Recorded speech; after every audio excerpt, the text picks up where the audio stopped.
Vamos a preguntar a Mauricio Daza, abogado, es uno de los querellantes en el caso Penta a través de Ciudadano Inteligente y otros más, por supuesto. Mauricio, respecto de esta información que se ha conocido en los últimos días, emanada ya de la Fiscalía Nacional respecto de una investigación al fiscal Ayala por posibles filtraciones al exministro Peñailillo. ¿Cómo está, Mauricio? Hola, buen día, gracias por la invitación. Parte de la casa nomás, pues. Sí, así es. Oye, bueno, la verdad es que esta causa no deja de sorprender, ¿eh? Esa es la primera reflexión, que lo que partió como una situación vinculada a un fraude al FUT terminó con el descubrimiento de una red ilícita, insospechada de financiamiento a la política por parte de grupos económicos, transversal además, y con el caso más sorprendente de FQM, y ahora se viene esto, que la verdad es que con otros antecedentes le da algún tipo de fundamento verosímil a esta imputación, ¿no? Que básicamente lo que se sostiene es que el fiscal Ayala entregó al ex ministro del Interior, señor Peñailillo, quien terminó como imputado en la causa de FQM, antecedentes reservados de esa misma causa, lo que es especialmente grave, y además toda esta información habría sido utilizada, según la versión de Llorat y del ex subdirector jurídico, el señor Vargas, como insumos para ejercer presiones con la finalidad de que no se investigara o tapar la arista de FQM. Por lo tanto, obviamente que una situación en extremo grave, si se confirma, sería, la verdad, que el caso más burdo que se haya conocido respecto de violación a la autonomía e independencia del Ministerio Público frente al poder político y económico. Y por eso se tiene que investigar a fondo. Ahora, Mauricio, para que la gente entienda, cuando hablamos de algo sumamente grave, ¿qué tan grave? ¿A qué nos referimos? ¿A qué tipo de delito? O sea, ¿de qué estamos hablando? A ver, esta no es una investigación por una falta administrativa. Exacto, acá estamos frente a una investigación criminal.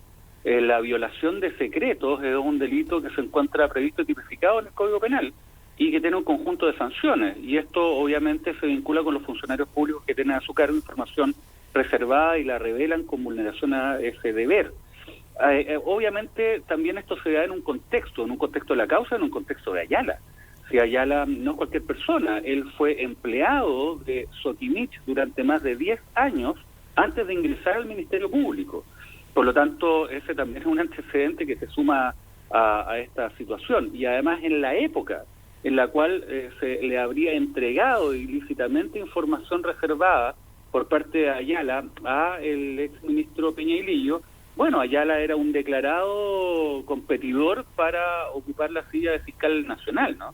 Y obviamente, como bien se sabe, para aquello se requiere tener de un apoyo por parte del Poder Ejecutivo, ¿no? Que el cual elige de una quina un nombre que después pasa al Senado, y ahí también hay una mayoría política de la coalición gobernante. Por lo tanto, obviamente esto tiene que ver con la debida autonomía e independencia del Ministerio Público y su correcta defensa. ¿A qué se, Mauricio, hola, buenos días. ¿A qué se expone el fiscal? Hay un fiscal, para no adelantar juicio, a menos que estemos en condiciones de hacerlo, digamos. Recordemos que esto se origina en una declaración de Michel Llorat, exdirector del Servicio de Impuestos Internos, que a la pasada señala en su declaración ante la Fiscalía.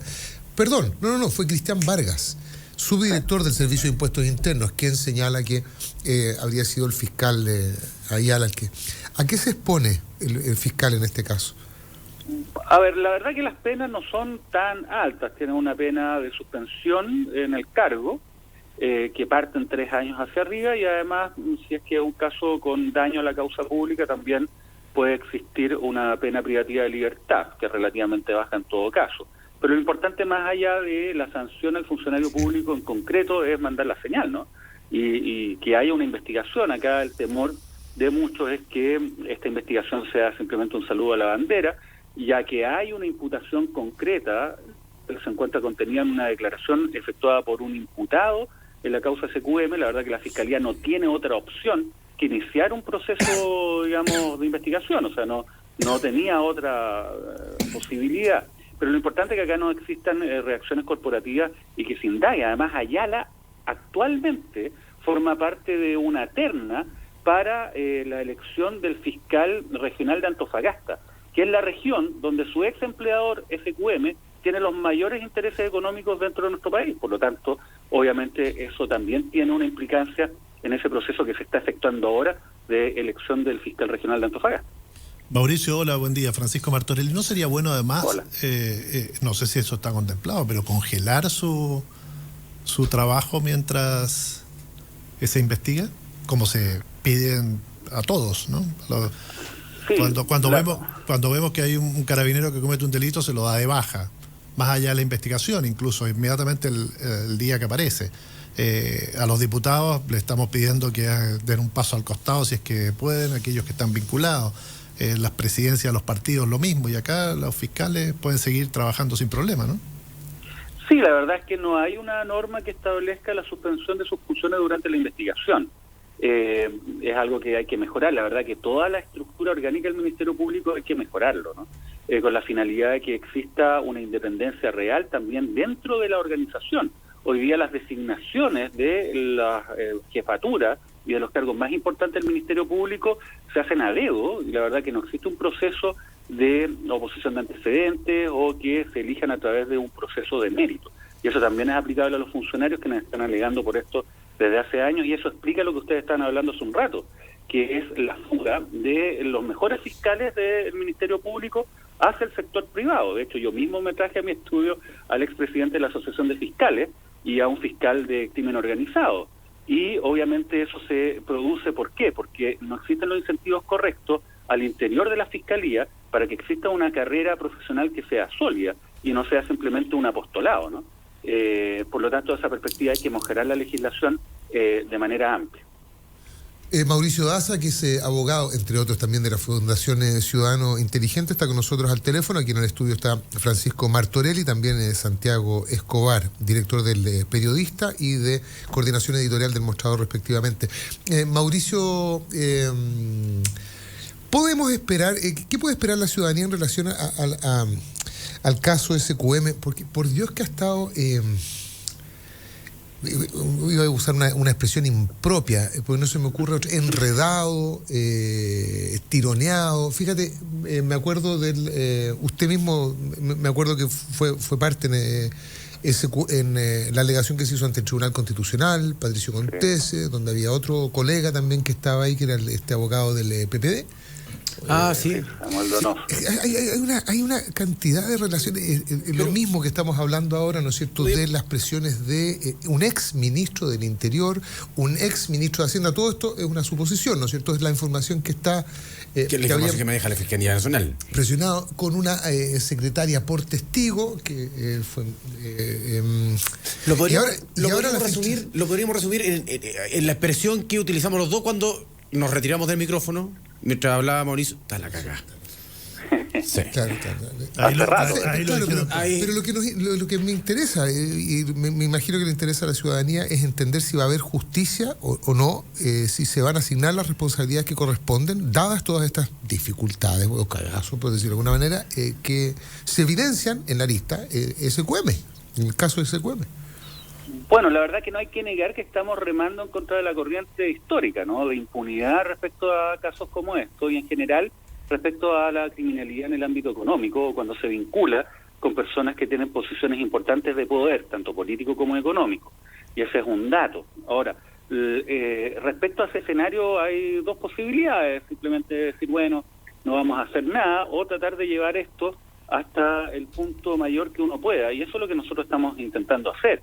Esto obviamente en un contexto de ejercer las acciones que establece la ley, ¿no?, y con un debido proceso. Ahora, la verdad que hemos avanzado bastante. Yo me acuerdo que cuando empezamos por otra arista el caso Cascada en septiembre del año 2012, la gente nos miraba como locos. O sea, esto va a quedar en nada, va a durar una investigación 2 meses y esto no va a llegar a ninguna parte. Bueno, la verdad que ha llegado bastante más lejos de lo que mucha gente pensó, y esperamos que llegue aún más lejos. Ahora nosotros vamos a insistir, obviamente, de que aquí se hagan efectivas las responsabilidades criminales, como respecto de cualquier otra persona, pero para esto también se requiere el apoyo a las instituciones. Aquí el gran ausente del Servicio de Impuesto Interno el día de hoy. Es inexplicable que el servicio no presente una querella que está lista, armada, desde la época de Llorat, en contra de una empresa que forma parte del holding de SQM, denominada SQM Salar. Es esta la empresa que habría concretado los aportes ilegales a candidaturas de la nueva mayoría. Y también es importante porque le da algún sentido del por qué se mantenía esta red ilícita. SQM Salar es la que mantiene el contrato en el Salar de Atacama, que corresponde al 40% de las ganancias de la empresa. Y esto a partir de un contrato de arrendamiento de más de 28.000 pertenencias que le pertenecen al Estado de Chile hasta el año 2030. Obviamente se requiere una buena red para mantener un contrato que, si uno lo revisa y lo lee, esto fue firmado el año 93, bueno, la verdad es que es claramente desfavorable para los intereses del fisco. Y es la que maneja, perdón, Mauricio, Santiago Escobar. Y SQM Salar es la que tiene la mayor presencia de redes políticas del oficialismo. O sea, no hay inexplicable entonces la actitud del Servicio de Impuestos Internos. Claro, es que lo que pasa es que finalmente no es inexplicable, pero la explicación parte de un supuesto que es irregular, ¿no? Que involucra que básicamente la Dirección del Servicio de Impuestos Internos está entregada de rodillas al poder político de turno.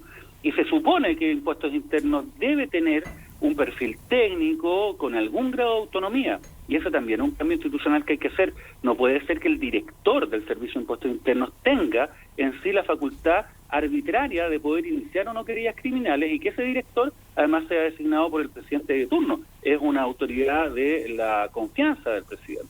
Por lo tanto, ahí también hay cuestiones institucionales. Y uno se pregunta, y ahí sí, solamente en este punto le doy un poquito de razón a la derecha cuando dice, oye, ¿sabe qué pasa con Penta y no pasa con SQM? Claro, en Penta se iniciaron las acciones criminales, se persiguió penalmente por parte del Servicio de Impuestos Internos, y aquí llevan retenido una querella cantada desde hace meses.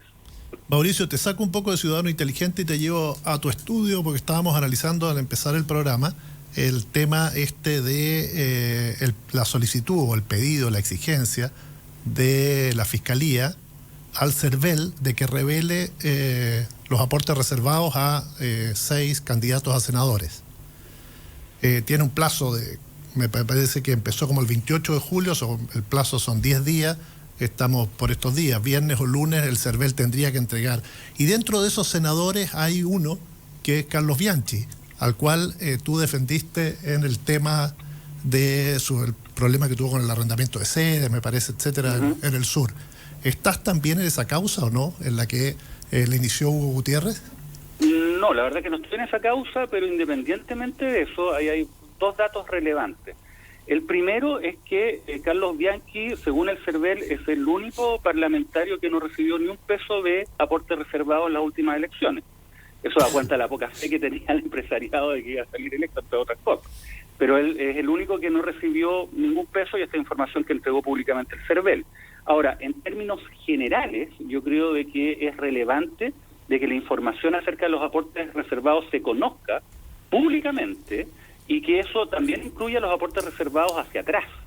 Ahora, la probabilidad que ahí se produzca un conflicto entre el CERVEL y el Ministerio Público existe, toda vez de que la ley es la que le exige al CERVEL el tener y mantener esa información reservada. Así que yo espero que finalmente esto se resuelva a favor de la transparencia, que es la única forma de poder solucionar estos conflictos y poder, avanzar un poco más en que exista una verdadera igualdad ante la ley, y que se transparente además estas relaciones que muchas veces son ilícitas entre negocios y políticos. Mauricio Daza, muchísimas gracias. ¿Lo vamos a tener por acá el día de mañana o no? Yo espero, pues, es cosa que me inviten y yo voy, no hay problema. No, está bien, lo damos por hecho. O sea que este contacto telefónico, digamos, no obsta que usted esté el día de mañana acá. No hay ningún problema. Para que quede claro. Muchísimas gracias. Son cuerdas separadas, Mauricio. Vale, muchas gracias. Un abrazo. Un abrazo, chao. Muchas gracias. Mauricio Daza.